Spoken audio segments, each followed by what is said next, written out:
தெளிவு குருவின் திருமேனி காண்டல், தெளிவு குருவின் திருநாமம் செப்பல், தெளிவு குருவின் திருவார்த்தை கேட்டல், தெளிவு குரு உரு சிந்தித்தல் தானே. குருவே சரணம்.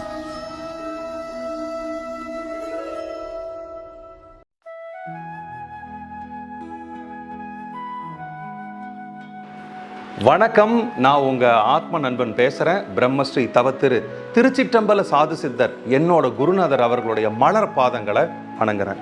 நம்ம வாழ்க்கையில ஒரு கண்டினியூஸா பிரச்சனை வந்துகிட்டே இருக்குது. மனக்குழப்பம், அமைதி இல்லை, ஒரு நோய் நொடி வர்றது, எனக்கு மட்டும் ஏன்டா இந்த மாதிரி நடந்துகிட்டே இருக்குது அப்படின்னு நம்ம எல்லாருமே கண்டிப்பாக ஒரு நாளாவது சிந்தனை பண்ணது உண்டு. இது பூர்வ ஜென்ம கர்மாக்களோட பலன்கள் நம்மளை தொடர்ந்து வர்றதுனாலன்னு சித்தர்கள் சொல்கிறாங்க.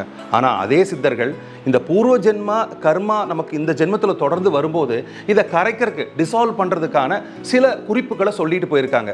அந்த மாதிரி ஒரு முக்கியமான குறிப்பு என்னென்னா, அமாவாசை நாட்களில் நம்மளுடைய மனம் அமைதி பெறும்போது கர்ம வாசனைகள் தொடர்பான அந்த நெகட்டிவ் கர்மா இல்லைன்னா தேவையில்லாத கர்மா எல்லாமே டிசால்வ் ஆகும்னு சொல்கிறாங்க. அப்படிப்பட்ட அமாவாசை தினத்தை பற்றி தான் இந்த பதிவில் பேச போகிறோம்.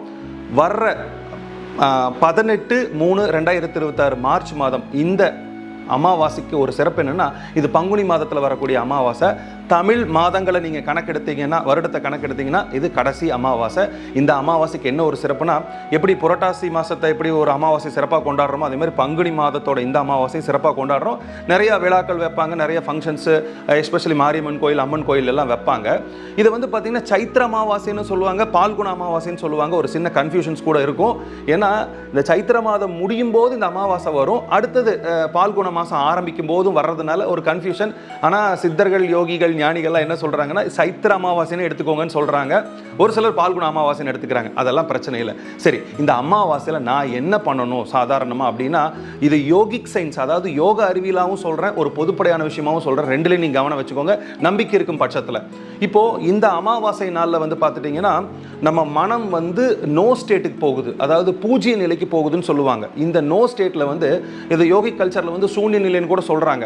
இந்த சூன்ய நிலையில மனம் ரொம்ப அமைதியாகி நம்ம சிந்தனைகள் கம்மியாகும் போது கர்மா குறையறதுக்கான அதிகமான வாய்ப்புகள் இருக்குதுங்கிறாங்க. அதனால பழைய கர்மாவோட இம்ப்ரெஷன்ஸ் டிசால்வ் ஆகக்கூடிய ஒரு தருணமும், புதிய எனர்ஜி இம்ப்ரிண்ட்ஸ், நம்ம பதிவுகள், நல்ல ஒரு அருமையான பதிவுகள், புதிதான சக்திக்கான பதிவுகள் நம்ம மனசுல இம்ப்ரிண்ட் ஆகி அதை தொடர்ந்து போக வைக்கிறதுக்கான ஒரு வாய்ப்பும் சொல்றாங்க.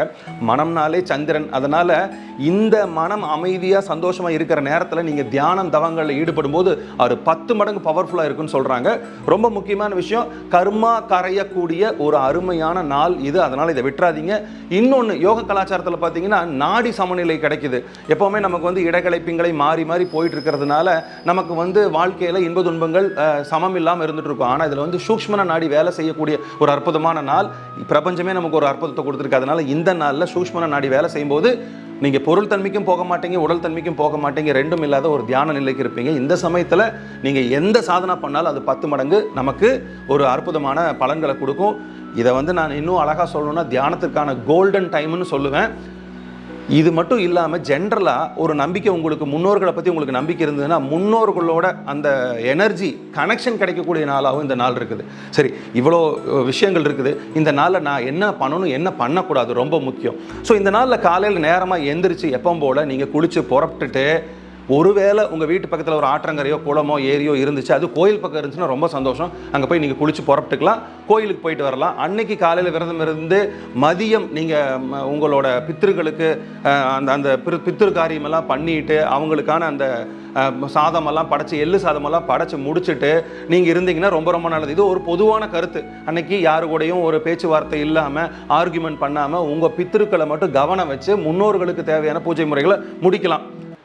ஸோ இது மட்டும் இல்லாமல் யோகிக் சயின்ஸில் பார்த்தீங்கன்னா நீங்கள் தியானத்துக்கு உட்கார்றதாகட்டும், இல்லைன்னா ஏதாவது சாதனைகள் பண்ணுறதாகட்டும், மந்திர ஜபம் பண்ணுறதாகட்டும், பித்தர்களுக்கான ஜபம் பண்ணுறதாகட்டும், இந்த மாதிரி ஆன்மீக சாதனைகளை முடிஞ்ச வரைக்கும் இந்த முழு நாளில் கவனத்தை வைங்க. இதுதான் நீங்கள் பண்ண வேண்டிய விஷயம். இது ஒரு கோல்டன் பீரியட், இதை விட்டுறாதீங்க. ஏன்னா மனம் அதுவாக அமைதியாக பிரபஞ்சம் நம்ம குடிச்ச ஒரு அற்புதமான வாய்ப்பு. சரி, இது டூஸ் எல்லாம் சொல்லிட்டேன். அடுத்தது டோன்ஸ் என்ன? முடிஞ்ச வரைக்கும் இன்றைக்கி அசைவம் சாப்பிடக்கூடாது, சத்தமாக பேசக்கூடாது, யாரு கூடயும் சண்டை போடக்கூடாது, நெகட்டிவ் விஷயங்கள் பேசக்கூடாது, இந்த ஃபோனு டிவி அது இதுன்னு சொல்லி டிஸ்ட்ராக்ட் ஆகாமல் முடிஞ்ச வரைக்கும் முன்னோர்களை குறித்து பேசுகிறதும், முன்னோர்களோட புகழ் பாடுறதும், அவங்கள கும்பிட்றதும், அவங்களுக்காக படையல் வைக்கிறதும், அவங்கள பற்றின விஷயங்களை பேசுகிறதும் மட்டுமே இந்த நாள் முழுவதும் இருக்கட்டும். இது மட்டும் இல்லாமல் சித்தர்கள் சொல்லக்கூடிய ஒரு ரகசிய குறிப்பு என்ன அப்படிங்கிறது இந்த பதிவில் சொல்லிடுறேன். உங்களுக்கு நிறைய பிரச்சனைகள், துன்பம், துயரங்கள் இருக்கும் பட்சத்தில் நீங்கள் அதை ஒரு பேப்பரில் எழுதுங்க. எழுதிட்டு அதை மடித்து வச்சு இன்னைக்கு, அதாவது இந்த அமாவாசை நாளன்று காலையில் சூரிய உதயத்தப்பவும் சூரிய அஸ்தமனத்தப்பவும் விளக்கு ஏற்றி அந்த பேப்பரை, நீங்கள் பிரச்சனைகள் எழுதின பேப்பரை அந்த விளக்கு முன்னாடி வச்சு ஒரு வஸ்திரம் போட்டு அது மேலே உட்காந்து நீங்கள் உங்களோட முன்னோர்கள்கிட்டையும், உங்களோட குலதெய்வத்துக்கிட்டையும், உங்களோட இஷ்ட தெய்வத்துக்கிட்டையும் இதெல்லாம் நம்பிக்கை இல்லைன்னா பிரபஞ்சம், இயற்கை கிட்டே நீங்கள் வேண்டலாம். எனக்கு இந்த மாதிரி பிரச்சனைகளாக இருக்குது, இதை ஷார்ட் அவுட் பண்ணி கொடு அப்படின்னு நீங்கள் கண்டிப்பாக வேண்டலாம். இந்த ஒரு குறிப்பை எடுத்துக்கோங்க.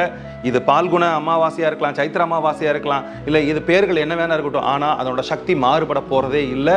பிரபஞ்சம் இப்படி நமக்கு மாதத்தில் ஒரு தடவை ஒரு வாய்ப்பு கொடுத்துக்கிட்டே இருக்கும். அதனால் இந்த வாய்ப்பை பயன்படுத்திக்கோங்க. இதை தாண்டி ஜென்ரலாக எல்லாரும் ஒரு நம்பிக்கையின் அடிப்படையில் சில விஷயங்கள் இருக்கும். நமக்கு கண்ணு படுற மாதிரி இருக்கும். இப்போ நம்ம கடை வச்சுருக்கோம், நமக்கு கண்ணு பட்டுரும் அப்படின்னா இந்த நாளில் நீங்கள் சுற்றி போடுறது, திருஷ்டி கழிக்கிறது, இல்லைன்னா நம்ம பர்சன், நம்ம மனிதனுக்கு நம்ம எல்லா பக்கமும் போயிட்டு வர்றோம், நம்மளை பார்க்க சில பேர் கவரப்படுவாங்க, நம்ம மேலே கண்ணு வைப்பாங்க. ஸோ இந்த மாதிரி பர்சனுக்கும் நம்ம சுற்றி போட்டுக்கலாம், திருஷ்டி கழிச்சுக்கலாம். ஆஃபீஸில் நீங்கள் ஒரு பிஸ்னஸ் பண்ணுறீங்க, இந்த மாதிரி பண்ணலான்னு கூட சாஸ்திரங்கள் சொல்லுது. இதெல்லாம் நம்பிக்கை இருக்கும் பட்சத்தில்.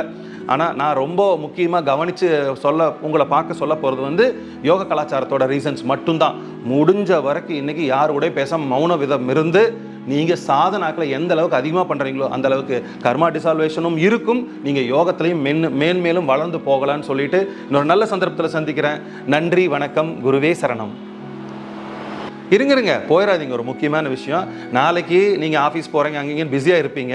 ஆனால் என்ன பிஸியாக இருந்தாலும் நாளைக்கு நைட்டு 8 மணிக்கு, அதாவது 18/3/2026 சரியாக 8 மணிக்கு கொஞ்சம் கருப்பு எள்ளு எடுத்து வச்சுக்கோங்க, கையில் ஒரு வெள்ளை துணி எடுத்து வச்சுக்கோங்க, யோகா மேட் வச்சுட்டு ரெடியாக யூடியூப் சேனல், நம்ம யோகிக் இன்சைட் யூடியூப் சேனலை ஓப்பன் பண்ணி ரெடியாக இருங்க. நம்ம கைடட் மெடிடேஷன் பண்ண போகிறோம், எஸ்பெஷலி இந்த அமாவாசைக்காக.